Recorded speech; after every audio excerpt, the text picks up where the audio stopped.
সূরাতুল মুলক এমন সূরা যেটা আপনাকে কবরের আযাব থেকে বাঁচাবে। বিশ্বনবী বললেন মানিআতুন মিন আযাবিল কবর, এই সূরা যে তেলাওয়াত করবে তার কোনো কবরের আযাব হবে না। পড়েন সুবহানাল্লাহ। আমাদের কবরে যাওয়া লাগবে কি লাগবে না, কোনো সন্দেহ আছে? একদিন মাটির ভেতরে হবে ঘর রে মন আমার, কেন বাঁধো দালান ঘর রে মন আমার, কেন বাঁধো দালান ঘর।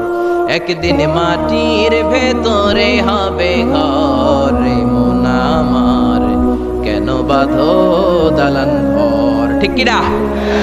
দাদা চলে গেল, বাবা চলে গেল, চাচা চলে গেল, ফুফা চলে গেল, আপনি মনে হয় যাবেন না?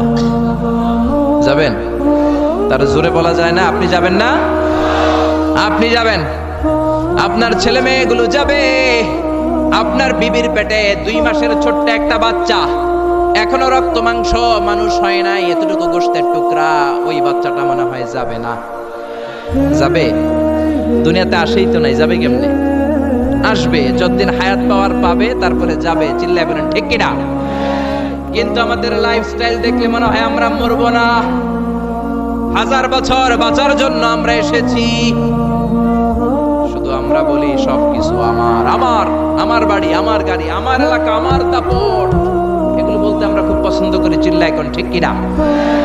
কেমন করে আপনার বাড়ি, যেই বাড়িটারে আমার বাড়ি বলে আপনি ঘোষণা দেন, আপনার বাবা যখন এই বাড়িতে থাকতো আপনার বাবাও বলতো বাড়িটা আমার বাড়ি, বলতো না? আপনার দাদা যখন এই বাড়িতে থাকতো দাদাও বলতো এটা আমার বাড়ি। দাদার দাদার দাদা যখন এই বাড়িতে থাকতো উনিও বলতো আমার বাড়ি। আপনি মরে গেলে আপনার ছেলে দাবি করবে আমার বাড়ি, ছেলে মরলে নাতি বলবে আমার বাড়ি, নাতির নাতির নাতিও যখন এই বাড়িতে থাকবে সেও বলবে আমার বাড়ি। বাড়ি একটা, দাবিদার কতজন চিন্তা করেছেন? পরের জায়গা পরের বাড়ি, ঘরে বাঁধিয়াই আমি রই, আমি তো সেই ঘরের মালিক নই। পরের জায়গা পরের বাড়ি, ঘরে বাঁধিয়াই আমি রই, আমি তো সেই ঘরের মালিক নই। ঠিক কি না? এজন্য এই দুনিয়াটা হলো ট্রানজিট পিরিয়ড, আজীবন থাকার জন্য আসি নাই, কিছুদিনের জন্য আসলাম। কবরের বাড়িতে আমাদেরকে যেতে হবে, কবরের প্রিপারেশন, প্রস্তুতি আমাদেরকে নিতে হবে। এই জন্য বিশ্বনবী বললেন ইন্না ফিল কুরআনি লাসূরা, কোরআনের মধ্যে এমন একটা সূরা আছে মানিআতুন মিন আযাবিল কবর, এই সূরাটাকে তেলাওয়াত করলে ওই কবরের আযাব থেকে ওই বান্দাটারে বাঁচায়া দিবে কে? কি নাম ওই সূরার? আরো জোরে বলেন। সূরা মুলক তেলাওয়াত করতে রাজি আছেন তো? আবার বিশ্বনবী বললেন শাফাআত লি সাহিবিহা, এই সূরাটা কিয়ামতের দিন তেলাওয়াতকারীর জন্য আল্লাহর কাছে সুপারিশ করবে। আপনি তেলাওয়াত করলে আপনার জন্য আল্লাহর কাছে সুপারিশ করবে। কোরআন যদি কারো পক্ষে আল্লাহর কাছে সুপারিশ করে, ওই সুপারিশ আল্লাহ কোনোদিন ফেলে দিতে পারবে নাকি? পারবে? মাননীয় অর্থমন্ত্রী যদি মাননীয় প্রধানমন্ত্রী শেখ হাসিনার কাছে কোনো বিষয়ে সুপারিশ করে, শেখ হাসিনা এটাকে রিজেক্ট করতে পারবে? ফেলে দিতে পারবে? কারণ অর্থমন্ত্রীর সুপারিশ। চিল্লায় বলেন ঠিক কিনা? তেমনি কোরআন যদি কিয়ামতের দিন আপনার পক্ষে আল্লাহর কাছে সুপারিশ করে, কোরআনের সুপারিশও কবুল করে নিবে কে? আবার বিশ্বনবী বললেন খাসামাত আন সাহিবিহা, এই সূরাটা কিয়ামতের দিন তেলাওয়াতকারীর পক্ষ নিয়ে আল্লাহর সাথে ডিবেট করবে, ঝগড়া করবে, তর্ক করবে। আল্লাহর সাথে ডিবেট, আল্লাহর সাথে ঝগড়া, সাহস বেশি না কম? জোরে বলেন। আল্লাহর সাথে ঝগড়া করবে, তর্ক করবে, কতক্ষণ? হাত্তা আদখালাহুল্লাহুল জান্নাহ, যতক্ষণ না আল্লাহ তাআলা এই সূরার তেলাওয়াতকারীকে জান্নাতে ঢুকিয়ে না দেয় ততক্ষণ এই সূরা আল্লাহর সাথে তর্ক করতেই থাকবে। চিল্লায় সবাই পড়েন আল্লাহু আকবার। এজন্য বিশ্বনবী বলতেন মান ক্বারা বিহা ফি লাইলাতিন ফাকাদ আকসারা ওয়া আতাবা, রাত্রি বেলা এই সূরাটা যে তেলাওয়াত করবে তার আমলনামাটা সওয়াব দিয়ে পরিপূর্ণ করে দিবে কে? এখন দিন নাকি রাত? জোরে বলেন। এখন সূরাতুল মুলকের তাফসীর শুনলে প্রত্যেকের আমলনামাটারে সওয়াব দিয়ে পূর্ণ করে দিবে কে? এজন্য বিশ্বনবী বলতেন আমি চাই আমার প্রতিটা উম্মতের হৃদয়ে এই সূরাটা গাঁথা থাক, আমি চাই আমার প্রতিটা উম্মতের সিনার ভিতরে সূরাতুল মুলকটা মুখস্থ থাক, আমি চাই আমার প্রতিটা উম্মতের কলিজার ভিতরে এই সূরাটা হিফজ করা থাক। পড়েন সুবহানাল্লাহ। এজন্য বিশ্বনবীর উম্মত হিসেবে এই সূরাতুল মুলক আমাদের মুখস্থ থাকার দরকার আছে না নাই? জোরে বলেন। সূরা মুলক মুখস্থ করতে রাজি আছেন? যে কয়েকজন ইনশাআল্লাহ বলছেন শুধু তারা করবেন, বাকিরা করবেন না। সূরাতুল মুলক মুখস্থ করতে রাজি আছেন সবাই? এই সূরার মাত্র 30টা আয়াত। কয়টা? এক মাসে কয়দিন? আপনাদের এই আড়াইবাড়ি এলাকায় কয়দিন? এদিকে 30 দিন। তাহলে প্রতিদিন যদি একটা করে আয়াত মুখস্থ করেন, পুরো সূরাটা মুখস্থ করতে লাগবে কয়দিন? জোরে বলেন না। তাহলে আগামী এক মাসে আমরা এই সূরাতুল মুলক মুখস্থ করে ফেলবো। রাজি আছেন? রাজি আছেন সবাই? আল্লাহ তুমি কবুল করো। এখন পড়া শোনাবেন কার কাছে? এটা আপনাদের হোমওয়ার্ক, বাড়ির কাজ, হোম টাস্ক, আল ওয়াজিব আল মানজিলি। এক মাস পরে তো আমি থাকবো না, আমি তো ওয়াজ করে চম্পট। পড়া শোনাবেন এলাকার ইমাম সাহেবদের কাছে, খতিব সাহেবদের কাছে, হাফেজ সাহেবদের কাছে। বলবেন আসারি ভাই এসেছিল, এসে সূরাতুল মুলক আমাদেরকে পড়া দিয়ে গেছে। মুখস্থ করতে রাজি আছেন সবাই? সবাই রাজি? দিস সূরা is an eye opener for you. এই সূরাটা আপনার চোখকে খুলে দিবে, আপনার চিন্তার জগতে একটা আন্দোলন তৈরি করবে, আপনার ঘুমন্ত বিবেককে জাগিয়ে তুলবে। সুবহানাল্লাহ পড়েন। নাস্তিকদের জন্য এই সূরার ভেতরে আল্লাহ তাআলা কিছু ডোজ দিয়ে দিয়েছে, কিছু মেডিসিন। এজন্য এই সূরার আলোকে আমরা জানার চেষ্টা করব কি কি মেডিসিন আল্লাহ নাস্তিকদের জন্য দিলেন। আমরা আল্লাহকে বিশ্বাস করি তাই আমরা আস্তিক, আর যারা বিশ্বাস করে না তারা কি? বাংলার জমিনে এরকম কিছু নাস্তিক আছে না নাই? নতুন এক নাস্তিক এসেছে, আসাদ নূর, ঠিক কিনা? ফেসবুকে লাইভে এসে সে বলেছে প্রতিদিন নাকি সকালবেলা কোরআনের উপরে পেশাব করবে।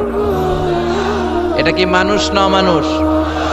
এটা জাহান্নামের নরকীট আর পিতৃ পরিচয়হীন জারদ সন্তান। জোরে বলেন ঠিক কিনা? বাংলাদেশ সরকারের উচিত এই বেয়াদবটাকে আইনের আওতায় আনা, বিচারের আওতায় আনা, বিশাল সমাবেশ করে লক্ষ মানুষের সামনে ফাঁসির রশিতে ঝুলিয়ে দেয়া। এই বেয়াদবটাকে শেল্টার দিচ্ছে মুফাসসিল ইসলাম ইংল্যান্ড থেকে আরেক নাস্তিক উল্লুকা পাঠা। গভর্নমেন্টের উচিত এই বেয়াদবটাকেও আইনের আওতায় এনে ইন্টারপোলের পুলিশের মাধ্যমে ওই বেয়াদবটাকেও ফাঁসি দেয়া। চিল্লায় বলেন ঠিক কিনা? 92% মুসলিম যে দেশে বসবাস করে ওই দেশে বসে কোরআনকে গালি দেওয়ার স্পর্ধা তোর আসলো কোত্থেকে? চিল্লায় এখন ঠিক কিনা? এজন্য আমাদেরকে এক থাকতে হবে, ন্যাক থাকতে হবে। কোরআনের বিরুদ্ধে কথা বললে তাদেরকে কোনো ধরনের চান্স দেয়া যাবে না। চিল্লায় এখন ঠিক কিনা? যারা কোরআনের গালি দেয় তারা এই জমিনটা চিনে না। এই জমিন পীর আউলিয়াদের জমিন, এই জমিন দাড়িওয়ালাদের জমিন, টুপিওয়ালাদের জমিন, এই জমিন আলিয়া মাদ্রাসার জমিন, কওমি মাদ্রাসার জমিন, এই জমিন টঙ্গীর তুরাকপাড়ের বিশ্ব ইস্তেমার জমিন। জোরে কোন ঠিক কিনা? এদেশে আর কিছু থাকবে না থাক, আমার কোরআন থাকবেই। আর কিছু থাকবে না তা থাক, হাক্কানি দরবারগুলো থাকবেই। যে দেশে আল্লাহু আকবার ধ্বনির সাথে সকালে সূর্য ওঠে, আল্লাহু আকবার ধ্বনির সাথে সাথে সকালে সূর্য ডুবে, ও দেশে আর কিছু না থাক, আমার কোরআন থাকবেই। চিল্লায় এখন ঠিক কিনা? ওই কোরআনের জন্য আমরা জীবন বাজি রাখতে রাজি আছি। চিল্লায় এখন ঠিক কিনা? কারা কারা রাজি? দুহাত উঁচু করে আল্লাহর দেখা।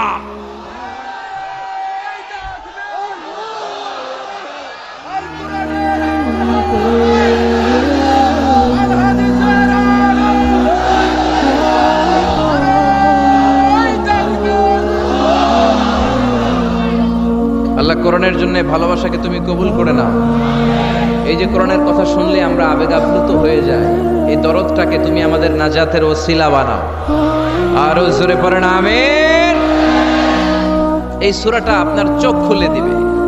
নাস্তিকদের জন্য আল্লাহ এই সূরাতে ডোজ দিয়েছে। নাস্তিকরা বলে আমরা স্রষ্টায় বিশ্বাস করি না, এর কারণ আনসিন ইজ নাথিং, যেটা দেখা যায় না ওইটা মানি না।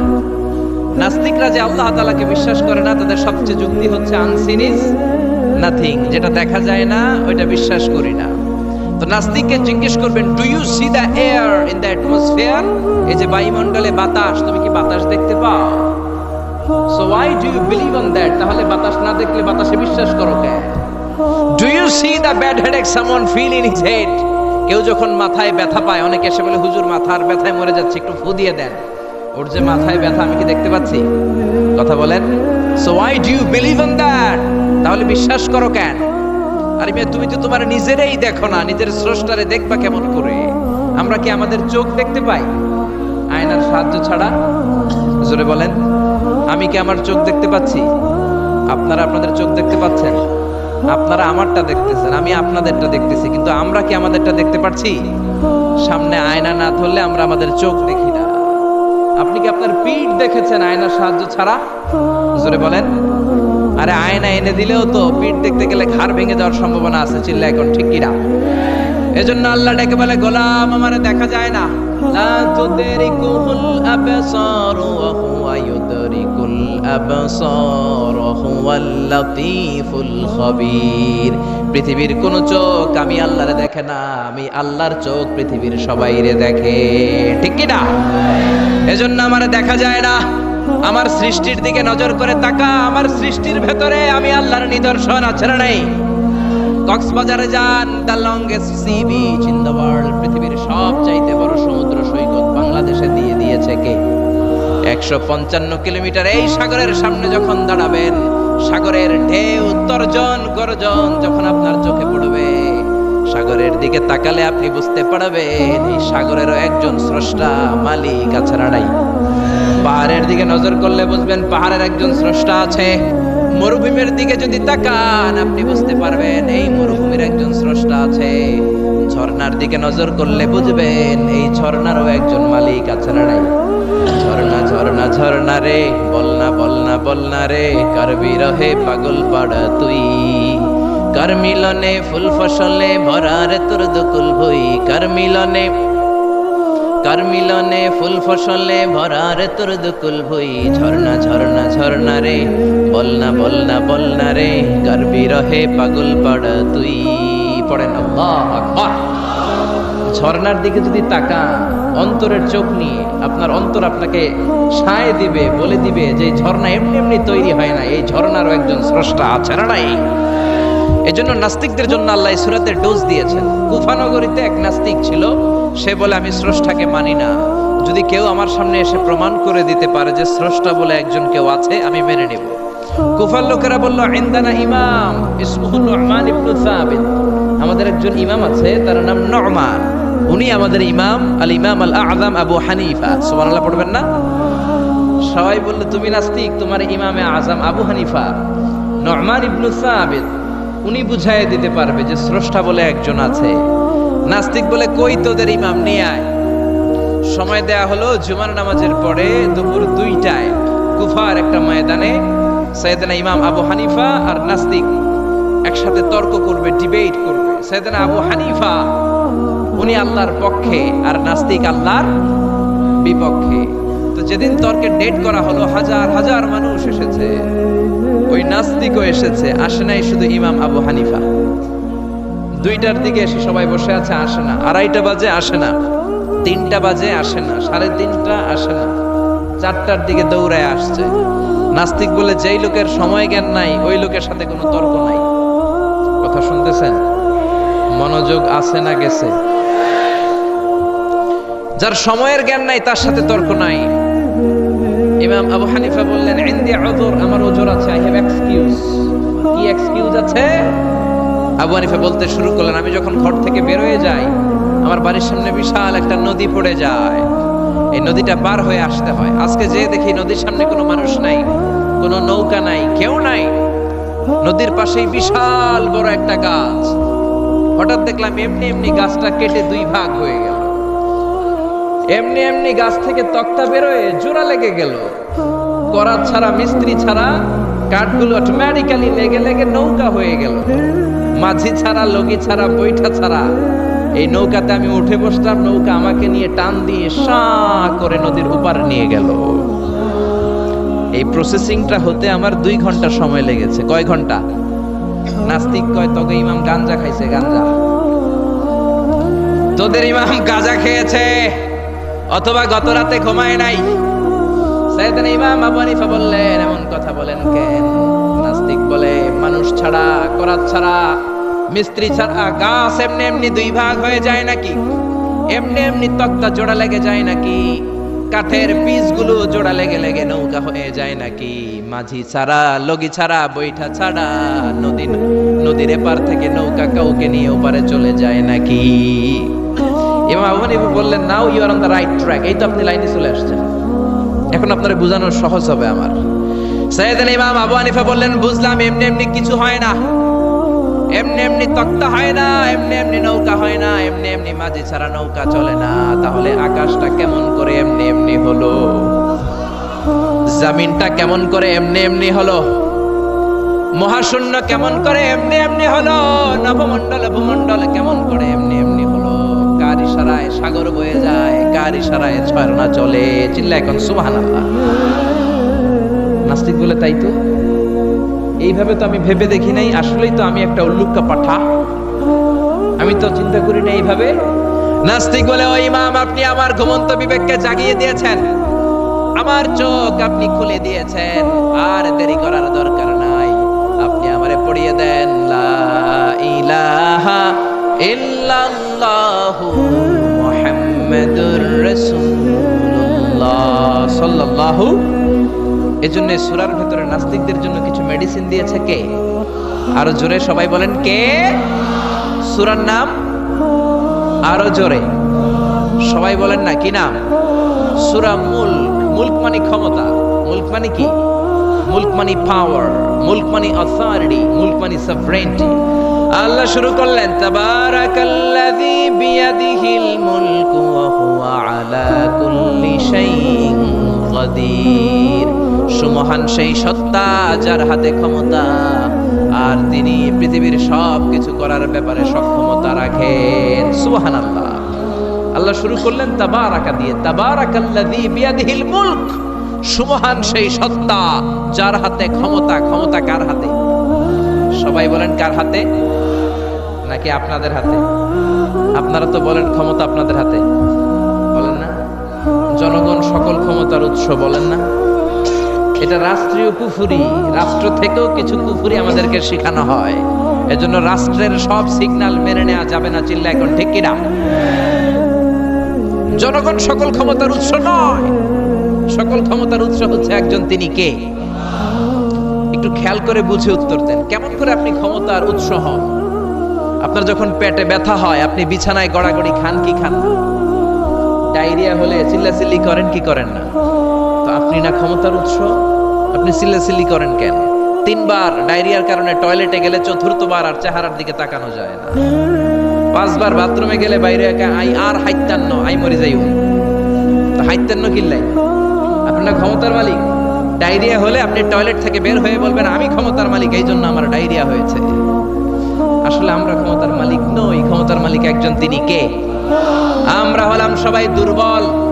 ওয়া খুলিকাল ইনসানু দাঈফা। আমাদেরকে দুর্বল বানিয়ে আল্লাহ তৈরি করেছেন। শুধু আমরাই দুর্বল নই, আমরা দুর্বলের ঘরের দুর্বল। আমরা দুর্বল, আমাদের বাবাও দুর্বল, দাদাও দুর্বল, তার মানে দুর্বলের ঘরের, দুর্বলের ঘরের আমরা তো দুর্বল। রিকশার টায়ার পাংচার হলে আমরা বাজারে লাভ দিয়ে উঠি, লাভ দেন না? আমি কত লাভ দিছি। আমি তো এক জেলা থেকে আরেক জেলায় তাফসীর প্রোগ্রামের কারণে যাওয়া লাগে, তো মাঝ রাতে মাঝে মাঝে ট্রাকের চাকা টায়ার পাংচার হয়ে যায়, তো লাভ দিয়ে উঠি। রিকশাওয়ালারে বলি কিরে, ড্রাইভারে বলি কিরে কিসের আওয়াজ? বলে হুজুর ট্রাকের টায়ার পাংচার হয়ে গেছে, লাভ দিয়ে উঠি। কোনো ক্ষমতা নাই। পিছন থেকে কেউ যদি বলে হুজুর মাহফিলের প্যান্ডেলে সাপ, ফস খুঁজে পাওয়া যাবে? আপনারা থাকলে আমি দৌড় দিবো এসি বাদিয়া, চাচা আপন প্রাণ বাসা। 3-4টা ভাউয়া ব্যাং যদি কেউ ছেড়ে দেয়, এখানে একটা ওইদিকে একটা ওইদিকে একটা, ব্যাং আর কি লাভ দিবে? তার সে 3 ডবল লাভ দিয়ে আপনারা পালাবেন, ঠিক কিনা? তাহলে আসলে আমাদের কোনো ক্ষমতা নাই, ক্ষমতার মালিক হলো একজন, তিনি কে? এজন্য রব্বুল আলামিন বলেন তাবারাকাল্লাযী বিয়াদিহিল মুলকু ওয়া হুয়া আলা কুল্লি শাইইন কাদির। সুমহান সেই সত্তা যার হাতে ক্ষমতা। ক্ষমতা কার হাতে? আমাদের কোনো ক্ষমতা নাই, আমরা নকল ক্ষমতার মালিক, আসল ক্ষমতার মালিক একজন, তিনি কে? আমাদের যে ক্ষমতা নাই, এটা ভূমিকম্প হলে টের পাওয়া যায়। রাত 3টার দিকে যখন ভূমিকম্প হয়, সব লোক বিল্ডিং থুয়ে দেয় দৌড়। ভাড়াটিয়া দৌড়, বাড়িওয়ালাও দৌড়। কসবা এলাকার বাড়িওয়ালারা মনে হয় দৌড় দেয় না, কথা বলেন? ভাড়াটিয়াও দৌড় দেয়, বাড়িওয়ালাও দৌড় দেয়। চিল্লায় বলেন ঠিক কিনা? রাত 3টায় যখন ভূমিকম্প হয়, পুলিশের প্রধানও দৌড় দেয়। বাস্তবে তো র্যাবের প্রধানও দৌড় দেয়, প্রেসিডেন্টও দৌড় দেয়, শুধু প্রধানমন্ত্রী দৌড় দেয় না। দেয়? আমি কই নাই, কিন্তু আপনারা কইছেন। দোষ আপনাদের, আমার কোনো দোষ নাই। আমি প্রধানমন্ত্রীর কিছু বলি নাই। চাচা আপন প্রাণ বাঁচা। রাতে ভূমিকম্প হলে দৌড় দিতে হয়। চিল্লায় বলেন ঠিক কিনা? 2004 সালে বরিশালে প্রথমে গেলাম বাসে, ফিরে আসতেছি লঞ্চে, নদীর মাঝখানে তুফান, জাহাজ ডুবে যাবে। ওই দিন চিনলাম আল্লাহ কারে কয়, আল্লাহ কেসকো কাতে হে। ওই দিন লঞ্চের শুধু মুসলমানেরাই আল্লাহরে ডাকে নাই, হিন্দুরাও জিকির করছে কার। ওই দিন সবার মুখে একটা জিকির ছিল, লা ইলাহা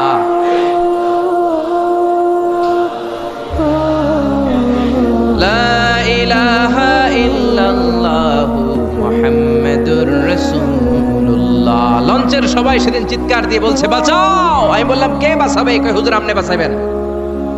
তো তাইলে আমারে বাঁচাইবো কে? কই হুজুর আপনারে বাঁচাইবো আল্লাহ। আসলে বিপদে পড়লে বোঝা যায় আমাদের কোনো ক্ষমতা নাই, ক্ষমতার মালিক হচ্ছেন একজন, তিনি কে?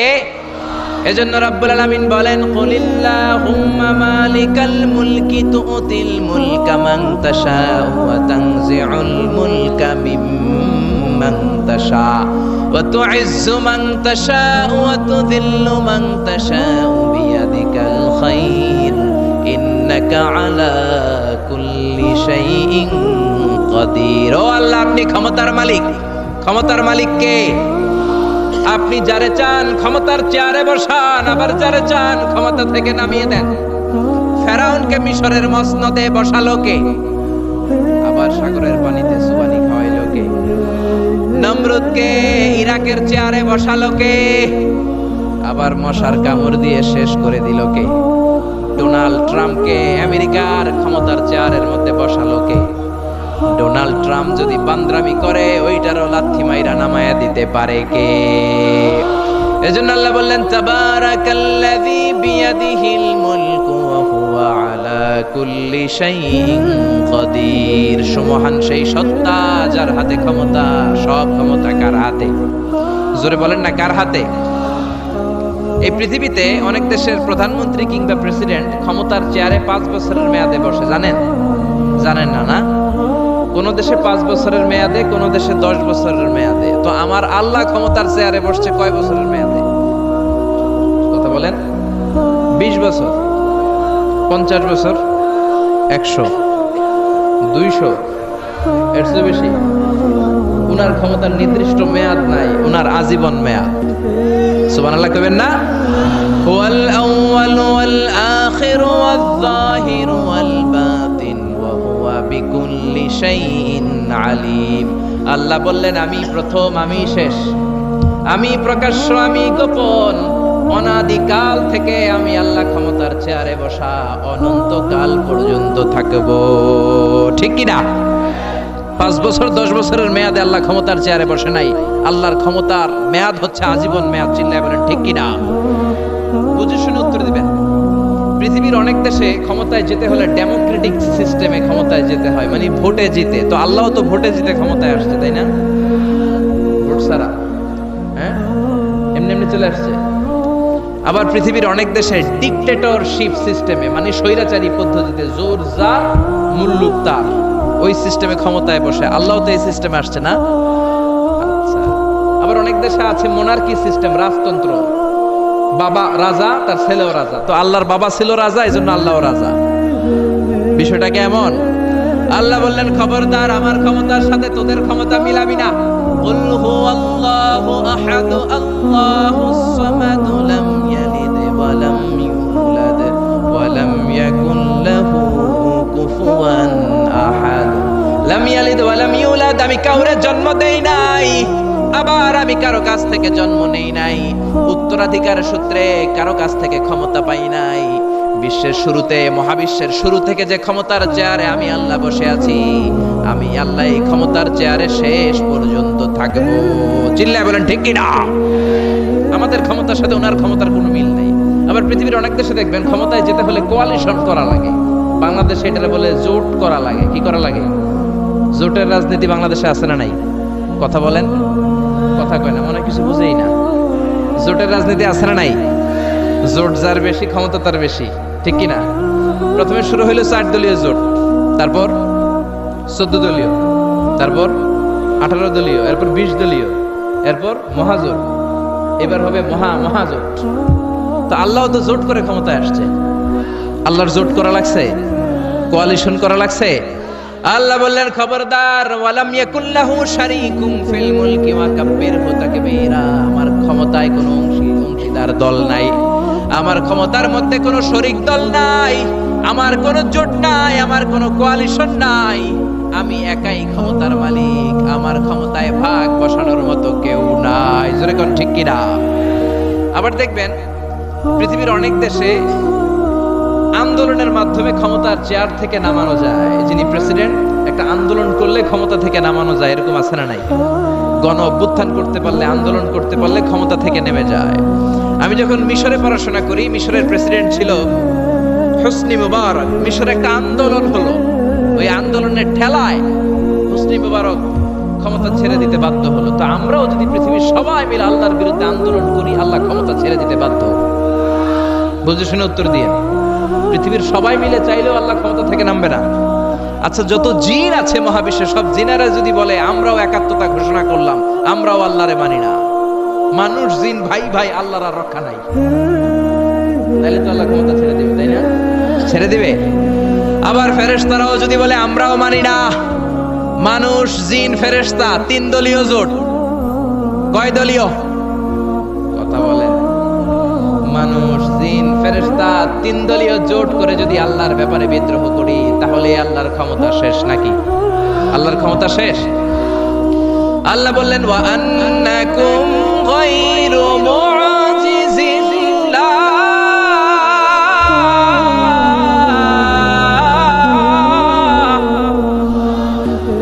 খবরদার, গোটা বিশ্বের সবাই মিলে যদি আমি আল্লাহরে পরাস্ত করতে চাও, গোটা বিশ্বের সবাই মিলে যদি আমি আল্লাহর ব্যাপারে বিদ্রোহ করো, আমি আল্লাহর বিরুদ্ধে যদি আন্দোলন সবাই মিলে তোমরা করো, আমার ক্ষমতার এক আনাও তোরা কমাতে পারবি না। সুবহানাল্লাহ। তার মানে আমাদের ক্ষমতার সাথে আল্লাহর ক্ষমতার কোনো মিল নাই। চিল্লায় বলেন ঠিক কিনা? আবার বুঝে শুনে উত্তর দেন। অনেক দেশে দেখবেন রাজার বয়স এত হয়েছে, বয়সের ভারে নুজ্জ হয়ে 70-80-তে পৌঁছে গেছে, কয় আই আর 58, আমি অবসরে যাব, সেলফ রিটায়ারমেন্ট, স্বেচ্ছায় অবসরে যাব। এরকম হয় না? অনেক রাজা, সুলতান, প্রেসিডেন্ট স্বেচ্ছায় অবসরে চলে যায়। তো আল্লাহরও তো অনেক বয়স হয়েছে, এখন আল্লাহর অবসরে যাওয়ার সময় এসেছে। বয়স হয় নাই, এত বছর উনি ক্ষমতা চালায়, এখনো বয়স হয় নাই। উনি ক্লান্ত হয় না? ওনার ঘুমে ধরে না? আল্লাহ বললেন খবরদার, লা তাখুযুহু সিনাতুন ওয়ালা নাওম, আমার ঘুম নাই, আমার কোনো নিদ্রা নাই, আমার কোনো তন্দ্রা নাই, আমার কোনো ঝিমুনি নাই। ওয়ালা ইয়াউদুহু হিফযুহুমা ওয়া হুয়াল আলিয়্যুল আযীম। এই পুরো মহাবিশ্বটা পরিচালনা করতে যে আমি আল্লাহ ক্লান্ত হই না, আমি আল্লাহর তন্দ্রা আসে না, আমি আল্লাহর ঝিমুনি আসে না, আমি আল্লাহর ঘুম আসে না, আমি আল্লাহ একাই মহাবিশ্বের সব ক্ষমতার মালিক। ঠিক কি না? এজন্য আল্লাহ বললেন তাবারাকাল্লাযী বিয়াদিহিল মুলকু ওয়া হুয়া আলা কুল্লি শাইইন কাদির। সমহান সেই সত্তা যার হাতে ক্ষমতা। ক্ষমতা কার হাতে? সবাই বলেন না, ক্ষমতা কার হাতে? নাকি আপনাদের হাতে? আর কোনদিন বলবেন জনগণ সকল ক্ষমতার উৎস? আর কোনদিন বলবেন সকল ক্ষমতার উৎস হচ্ছে একজন, তিনি কে? আওয়াজ করে বলতে হবে, তিনি কে? আমরা বললাম আল্লাহ, বুঝলাম আপনি ক্ষমতার মালিক, আর কিসের মালিক বলেন? আল্লাহ বললেন আল্লাযী খালাকাল মাউতা ওয়াল হায়াতা লিয়াবলুয়াকুম আইয়ুকুম আহসানু আমালা ওয়া হুয়াল আজিজুল গফুর। আমি শুধু ক্ষমতারই মালিক নই, আমি এমন আল্লাহ যে আল্লাহ জীবন তৈরি করলাম, যে আল্লাহ মরণ তৈরি করলাম।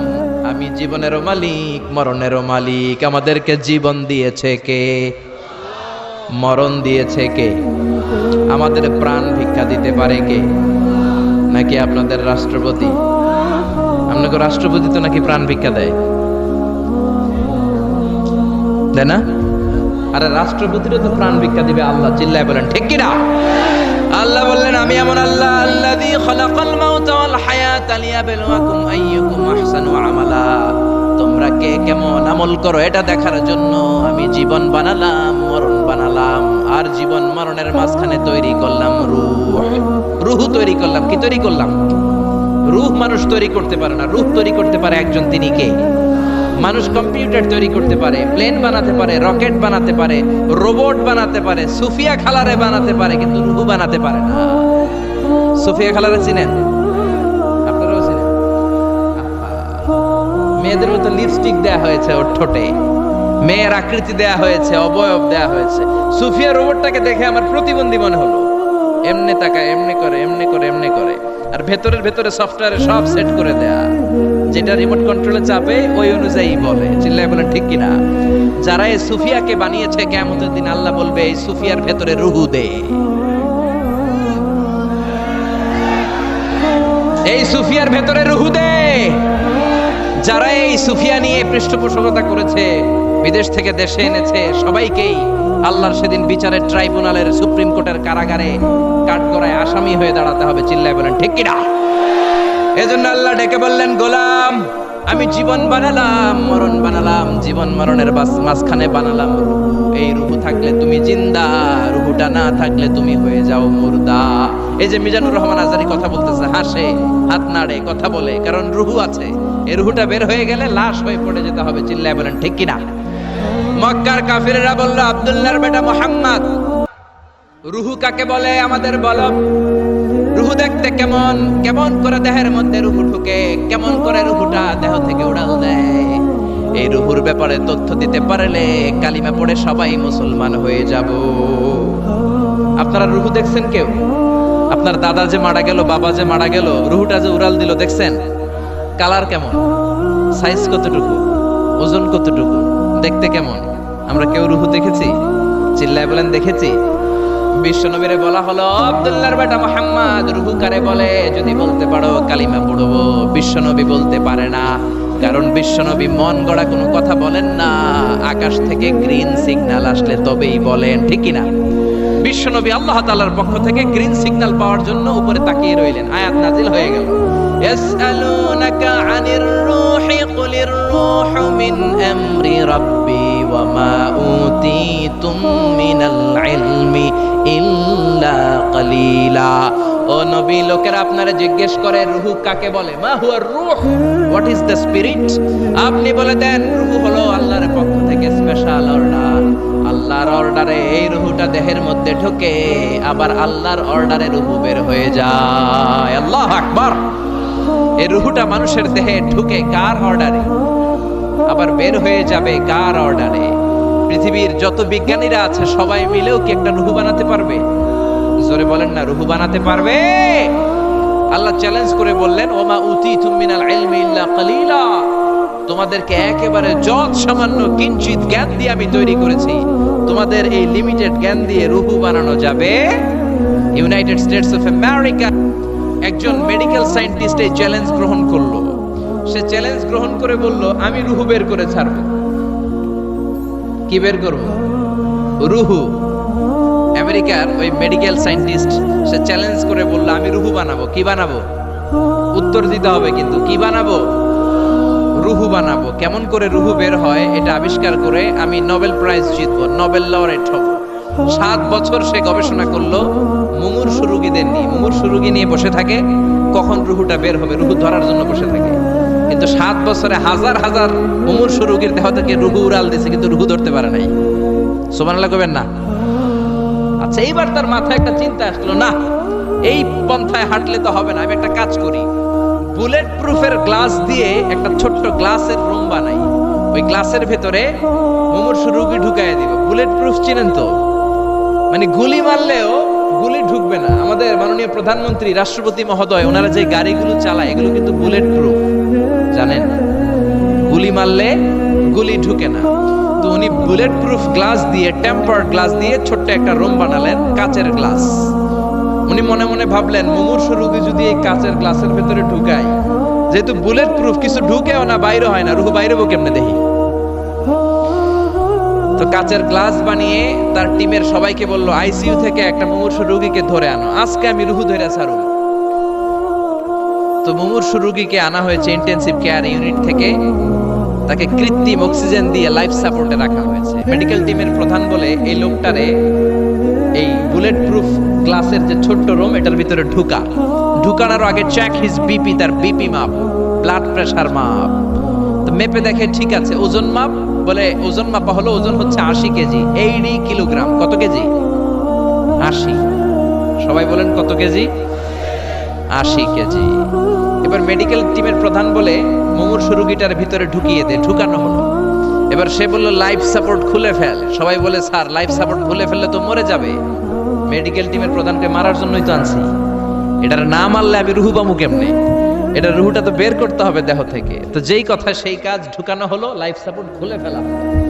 লোকটা গ্লাস ফিটিং করা রুমের ভিতরে ছটফট ছটফট করতে করতে দুনিয়া থেকে বিদায় নাই। এবার মেডিকেল টিমের প্রধান রুহু খুঁজতেছে, দুনিয়া থেকে বিদায়, তার মানে তো রুহু বের হয়ে গেছে, কিন্তু রুহু আর খুঁজে পায় না। গ্লাসের এই দিকে তাকায়, ওই দিকে তাকায়, নিচে উপরে ডানে বায়ে সামনে পেছনে, কোথাও রুহু নাই, রুহু খুঁজে পাওয়া যায় না। সে ভাবলো আমি গ্লাসের দরজাটা খুলে হাত দিয়ে এরকম বাইং মাছ যেমনি হাতায়, এরকম হাতাইলে হয়তো রুহু পাবো। তো কাচের গ্লাস খুলে হাত দিয়ে এরকম হাতানো শুরু করলো, হাতাতে হাতাতে পুরো গ্লাস ফিটিং করা রুমের ভিতরে সব খুঁজে ফেললে, কিন্তু রুহু খুঁজে পাওয়া যায় না। লোকটাকে বের করা হলো। উনি বললেন চেক হিজ বিপি, বিপি মাপতো। সবাই বলে স্যার এটা তো ময়রা ভূত হয়ে গেছে, এখন তো বিপি নাই। বিপি বুঝেন তো, ব্লাড প্রেশার, এই যে ধাক্কাটা, অলিন্দ নিলয়, সিস্টোলিক ডায়াস্টোলিক, জন্মের পর থেকেই আমাদের এই যে দম নেয়া আর দম ছেড়ে দেওয়ার খেলাটা আছে না নাই? কথা বলেন। এই যে ফুসফুস দম নেয়, দম ছেড়ে দেয়। শীতের রাতে আপনি কম্বল গায়ে দিয়ে ঘুমায় যান, আপনার দমও কি ঘুমায় যায়? আপনার দম ঘুমাইলে তো আপনি ঠুস। আয় রে মানুষ রঙিন ফানুস, দম ফুরাইলে তবু তো ভাই কারোরই নাই একটুখানি। আয় রে মানুষ রঙিন ফানুস, রঙিন ফানুস, আয় রে মানুষ। পড়েন আল্লাহু আকবার। এবার মেডিকেল টিমের প্রধান বলে চেক হিজ বিপি, বিপি মাপ। সবাই বলে বিপি নাই, কিন্তু ওজন আছে না নাই? মরার পরেও তো একটা লাশের ওজন থাকে কি থাকে না? এবার মেডিকেল টিমের প্রধান বলে চেক হিজ ওয়েট, ওজন মাপ। এবার ওজন স্কেলে শোয়ানোর পরে দেখা গেল লোকটা মরার আগে ছিল 80, এখন হয়ে গেছে 78 কেজি। কয় কেজি? মরার আগে লোকটা ছিল কয় কেজি? মরার পরে ওজন দেওয়ার পরে ওজন হয়ে গেছে কয় কেজি? কমছে কয় কেজি? মেডিকেল টিমের প্রধান কয় আমি পাইছি। সবাই কয় কি পাইছেন? মেডিকেল টিমের প্রধান কয় ওইডা। সবাই কয় কোনডা? কয় রুহু। কেমনে পাইলেন? কয় মরার আগে ছিল 80 কেজি, মরার পরে 78 কেজি, কমছে 2 কেজি। তার মানে যেটা উড়াল দিছে ওইটাই 2 কেজি। পাইছে ঘোড়ার ডিম। কিন্তু বিজ্ঞানীদের নিয়ম হচ্ছে আপনি একটা রেজাল্ট দিয়েই ফাইনাল জাজমেন্ট দিতে পারবেন না, আপনার আরো কিছু নমুনা সংগ্রহ করতে হবে। সে বলল আরেকটা রোগীকে আইসিইউ থেকে নিয়ে আয়, ওজন মাপ, বিপি মাপ। বিপি ওকে, ওজন কত? 70 কেজি। দ্বিতীয় যে লোকটাকে আনা হলো তার ওজন 70 কেজি। চিল্লায় বলেন কয় কেজি? 70। এবার গ্লাসের ভিতরে ঢুকানোর পরে অক্সিজেনের মাস্কটা খুলে ফেলা হলো। এই লোকটা অক্সিজেনের অভাবে ছটফট ছটফট করতে মরে গেল। মরার পরে আবার রুহু খুঁজে, কিন্তু গ্লাসের ভিতরে রুহু নাই। এই লোকটাকেও বের করে মেডিকেল টিমের প্রধান বলে চেক হিজ বিপি, বিপি মাপ। সবাই বলে বিপি নাই, কিন্তু ওজন আছে না নাই? এই লোকটার ওজন মরার আগে কত কেজি? 70। এবার ওজন দিয়া দেখে এই মৃত লোকটার ওজন হয়ে গেছে 71 কেজি। কয় কেজি? আগেরটা তো কম ছিল, মিলানো গেছে। এবার যাবি কই? হ্যাঁ, আগেরটা 2 কেজি কমেছে। মনে মনে চিন্তা ছিল, রুহু যেটা ছিল উড়াল দিয়েছে, রুহু নাই, 2 কেজি কমেছে। এবার ছিল 70 কেজি, মরার পরে আরো বেড়ে গেছে 1 কেজি। এবার যাবে কই? আল্লাহ বলে কিয়ামত পর্যন্ত বিপি মাপতে পারবা, কিয়ামত পর্যন্ত বুলেট প্রুফের গ্লাসের ভিতরে লাশ ঢুকাতে পারবা, বের করতে পারবা, কিন্তু রুহু খুঁজে বের করতে পারবা না। ঠিক কি না? ইয়াসআলুনাকা আনির রূহি কুলির রূহু মিন আমরি রাব্বি ওয়া মা উতীতুম মিনাল ইলমি ইল্লা কালিলা। নবী লোকেরা আপনার রূহের ব্যাপারে জিজ্ঞেস করে, আপনি সোজা সাপটা লোকদেরকে বলে দেন রূহ হলো আমার আল্লাহর আদেশ মাত্র। আল্লাহর আদেশে দেহে ঢুকে, আল্লাহর আদেশে বের হয়। পৃথিবীর কোনো মানুষ রূহ খুঁজে বের করতে পারবে না। সে বের করতে পারে নাই, কারণ মানুষ মরে গেলে এক একজনের দেহের অবস্থা এক এক রকম। কারো হাতটা টাইট হয়ে যায়, খিঁচুনি দিয়ে দেহের সবকিছু জমাট বেঁধে যায়, ওজন কিছু বেড়ে যায়। আবার কারো দেহটা ফেসফেসে হয়ে যায়, দেহের পেটের ভেতরে যত গ্যাস ছিল এগুলো বের হয়ে দেহটা পাতলা হয়ে যায়। পাতলা হোক আর ভারী হোক, ওইটা মেজারমেন্ট করে রুহু খুঁজে বের করা যায় না। চিল্লায় বলেন ঠিক কিনা? আমরা বললাম আল্লাহ, বুঝলাম আপনি ক্ষমতার মালিক, আপনি রুহুর মালিক, আর কিসের মালিক বলেন? আল্লাহ বললেন আল্লাযী খালাকা সাবআ সামাওয়াতিন তিবাকা মা তারা ফি খালকির রহমানি মিন মুতাফাওয়াত। ও গোলাম আকাশের দিকে তাকা, মাথার উপরে তাকা, সাতটা স্তরে আকাশটারে সাতটা স্তরে বিন্যস্ত করে সাজিয়ে দিয়েছে কে? আবার আল্লাহ বললেন ওয়ালাকাদ যায়্যানাস সামাআদ দুনিয়া বিমাসাবিহা ওয়া জাআলনাহা রুজুমান লিশ-শায়াতিন। আমি এই পৃথিবীর কাছের আকাশটাকে, প্রথম আকাশটাকে চমৎকার চমৎকার তারা দিয়ে সুশোভিত করে দিয়েছি। সুবহানাল্লাহ। এই যে খালি চোখে উপরের দিকে যে আপনারা তাকান, তাকালে যেটা দেখা যায় এটা কি আকাশ? কথা বলেন না, এটা আকাশ না, এটা মহাশূন্য। এটা কি? জোরে বলেন, এটা কি? স্পেস, ফাদা। এটা মহাশূন্য। আপনি উপরের দিকে তাকালে যেটা দেখেন এটা প্রথম আকাশের মহাশূন্য। কথা খেয়াল করে বুঝতে হবে। তার অনেক অনেক উপরে প্রথম আকাশ, তারপরে দ্বিতীয় আকাশের মহাশূন্য, তারপরে দ্বিতীয় আকাশ, তারপরে তৃতীয় আকাশের মহাশূন্য, তারপরে তৃতীয় আকাশ, তারপরে চতুর্থ আকাশের মহাশূন্য, তারপরে চতুর্থ আকাশ। এভাবে একটার চেয়ে আরেকটা বড়। কত বড়? বিষ্ণু বললেন তোমার হাতের আংটিটা খুলে যদি সাহারা মরুভূমির উপরে ছুঁড়ে ফেলে দাও, সাহারা মরুভূমির তুলনায় তোমার হাতের আংটি যত ছোট, আল্লাহর দ্বিতীয় আসমানের তুলনায় আল্লাহর প্রথম আসমানটা ঠিক তত ছোট। সুবহানাল্লাহ। বাড়িতে যে বললেন একটার চেয়ে আরেকটা বড়। প্রথম আসমানের চেয়ে দ্বিতীয় আসমান বড়, দ্বিতীয় আসমানের চেয়ে তৃতীয় আসমান বড়, ওইটার চেয়ে চতুর্থ, পঞ্চম, ষষ্ঠ, সপ্তম ওইটা বড়, তার উপরে বর্ডার এলাকা সিদরাতুল মুনতাহা বড়, তার চেয়ে বড় হচ্ছে লাউহে মাহফুজ, তার চেয়ে বড় আল্লাহর আরশ, তার চেয়ে বড় আল্লাহর কুরসি, তার উপরে আল্লাহ ৭০,০০০ নূরের পর্দার প্রথম পর্দাটা মহাবিশ্বের সবকিছুর চাইতে বড়। আল্লাহর এই সৃষ্টির তুলনায় কত ক্ষুদ্র আমি, কত তুচ্ছ আমি, কত নগণ্য আমি। এই যে আড়াইবাড়ি দরবার, এটা কোন থানায় পড়েছে? কসবা। কসবা হচ্ছে ব্রাহ্মণবাড়িয়ার একটা থানা, তাই না? ব্রাহ্মণবাড়িয়া হচ্ছে বাংলাদেশের ৬৪টা জেলার একটা জেলা। এরকম ৬৪টা জেলা মিলে সুজলা সুফলা শস্য শ্যামলা ডিজিটাল বাংলাদেশ, ঠিক কিনা? আর এই ডিজিটাল বাংলাদেশ এই পৃথিবীর সবচেয়ে বড় দেশ নাকি? হ্যাঁ, তাহলে ছোট্ট সাইজের একটা দেশ। এই যে পাশের ভারত, এই ভারতও বাংলাদেশের চেয়ে ২০-২৫ গুণ বড়। কানাডা প্রায় ১০০ গুণ বড়, রাশিয়া প্রায় ১৫০ গুণ বড়। এরকম ২০০টা দেশ নিয়ে পৃথিবীর ৩০ ভাগ স্থল, বাকি ৭০ ভাগ শুধু হানি আর হানি। বুঝতে পারছেন? ৩০ ভাগ হচ্ছে স্থল, বাকি ৭০ ভাগ জল। এই পুরোটা মিলে আমাদের পৃথিবী। এই পৃথিবী হচ্ছে সৌরজগতের খুব ছোট্ট সাইজের একটা গ্রহ। সৌরজগৎ নিয়ে যাদের কিছু পড়াশোনা আছে তারা জানবেন, এই সৌরজগতের একটা ছোট্ট বালিকণার চেয়েও ছোট সাইজের একটা গ্রহ হচ্ছে পৃথিবী।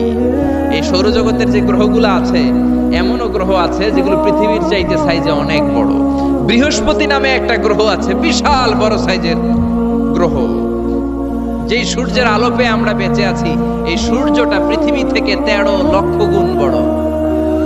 সুবহানাল্লাহ। বাড়িতে যে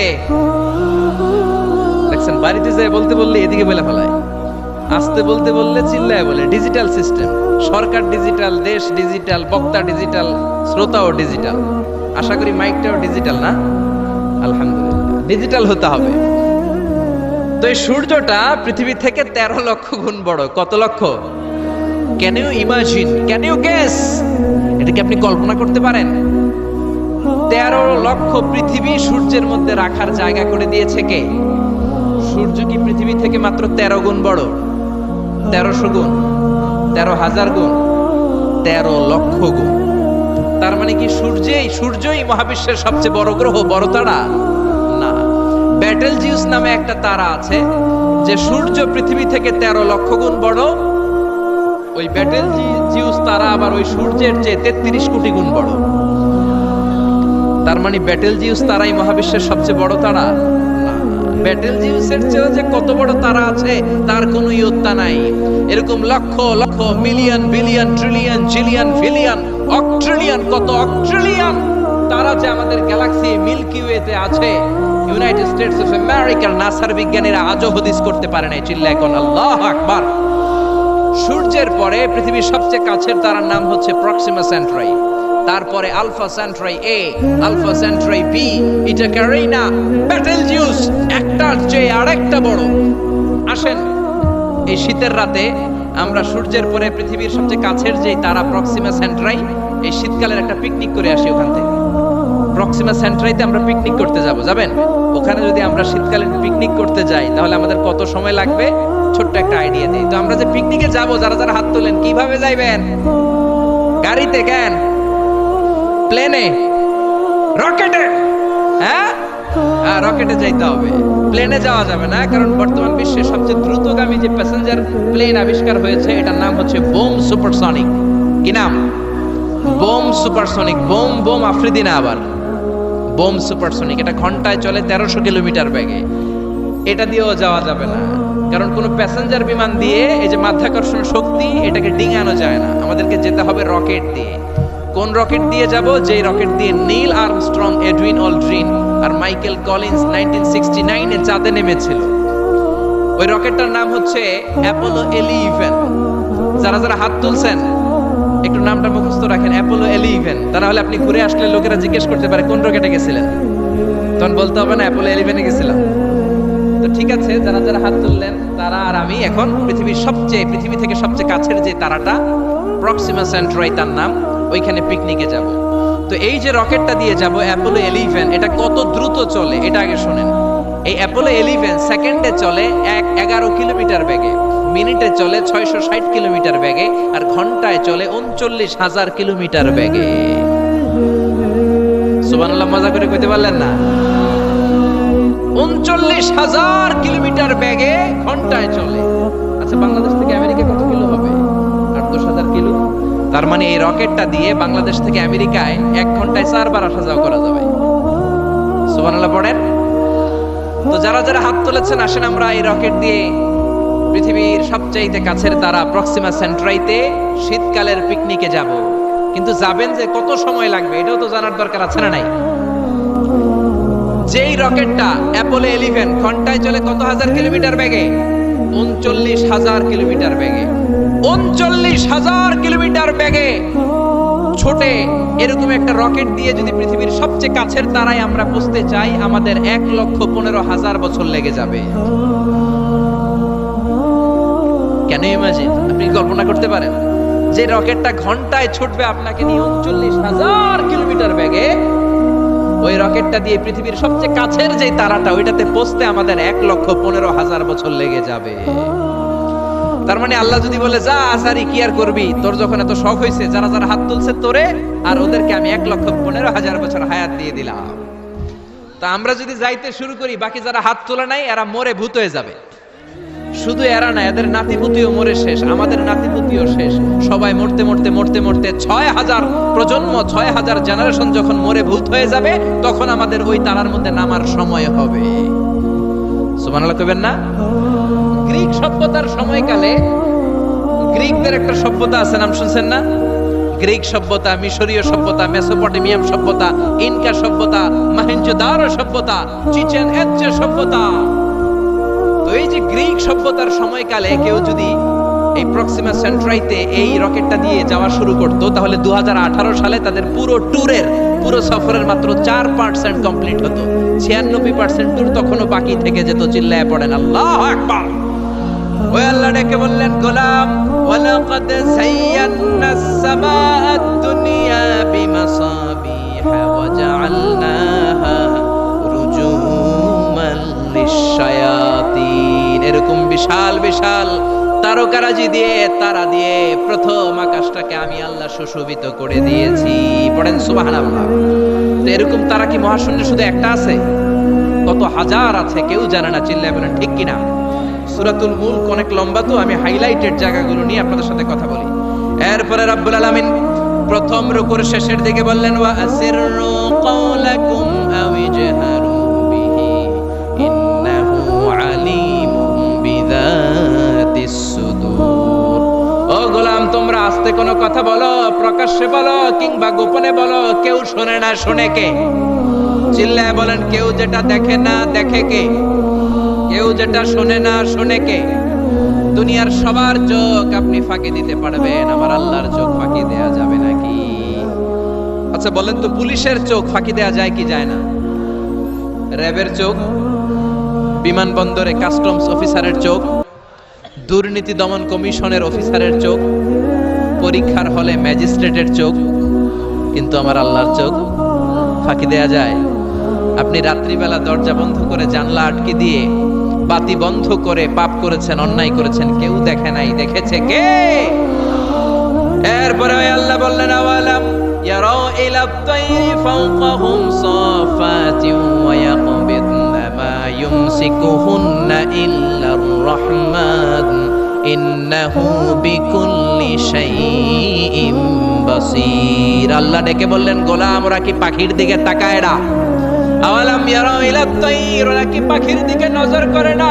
ফাওকাহুম সাফাতিন ওয়া ইয়াকবিদ, যেই পাখিগুলো ওদের মাথার উপর দিয়ে উড়ে বেড়ায়, যেই পাখিগুলো ওদের মাথার উপরে ডানাগুলো মেলে দেয়, আবার ডানাগুলো ঝাপটে জমিনের মধ্যে নেমে আসে, ওরা কি পাখির দিকে তাকায় না? কেউ যদি পাখি নিয়ে গবেষণা করে সে নাস্তিক হতে পারে। আপনি যদি পাখি নিয়ে রিসার্চ করেন আপনি নাস্তিক হতে পারবেন না। এজন্য আল্লাহ তাআলা পবিত্র আল কোরআন আল কারীমের অনেক জায়গায় পাখির কথা বললেন, পাখি দিয়ে আল্লাহ দৃষ্টান্ত দিলেন। সুলাইমান আলাইহিস সালামকে আল্লাহ তাআলা একটা স্পেশাল পাখি দিলেন, ওটার নাম হচ্ছে হুদহুদ। 1000 মিটার উপর থেকেও তার এই পাখির চোখে মেগাপিক্সেল এত বেশি ছিল, জমিনের দিকে নজর করেই জমিনের কত ফুট নিচে মিষ্টি পানি আছে এই পানির সন্ধান সে সুলাইমান নবীকে দিয়ে দিত। সুবহানাল্লাহ পড়েন। কত কিসিমের, কত ধরনের, কত রং বেরঙের পাখি যে আল্লাহ পৃথিবীতে বানিয়েছেন তার কোনো ইয়ত্তা নেই।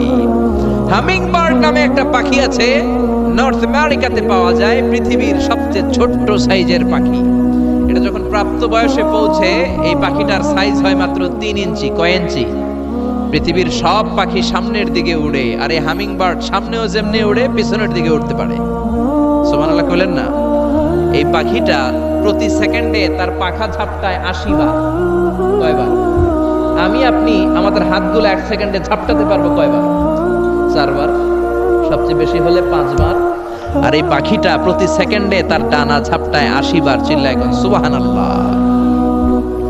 আলপিন সুইফট নামে একটা পাখি আছে, সাউথ ইউরোপের আল্পস পর্বতমালার পাশে এই পাখিগুলো পাওয়া যায়। গোটা বিশ্বে এটাকে সুইফট বার্ড বলে, সুইফট বার্ড। এই সুইফট বার্ড একবার শূন্যে উড়াল দেওয়া শুরু করলে 8 মাস উড়ন্ত অবস্থায় থাকতে পারে। আবার কোনো প্রয়োজনে পৃথিবীতে নেমে আসে, আবার উড়াল দিলে আবার 8 মাস, আবার নেমে আসে, আবার উড়াল দিলে আবার 8 মাস। সুবহানাল্লাহ পড়েন। হোমা বার্ড নামে একটা পাখি আছে, যে পাখিটা উড়ন্ত অবস্থায় ডিম পেড়ে দেয়, আর ওই ডিম জমিনে পড়ার আগেই উড়ন্ত অবস্থায় শূন্যে থাকতে ওই ডিম ফুটে বাচ্চা বেরোয়, ওই বাচ্চাও আবার শূন্যে উঠতে শুরু করে দেয়। এজন্য রব্বুল আলামিন বলেন, আওয়ালাম ইয়ারাউ ইলা তাইরি ফাওকাহুম সাফাতিন ওয়া ইয়াকবিদনা ইউমসিকুহুন্না ইল্লার রাহমান ইন্নাহু বিকুল্লি শাইইন বাসীর। নাস্তিকগুলো কি পাখির দিকে নজর করে তাকায় না?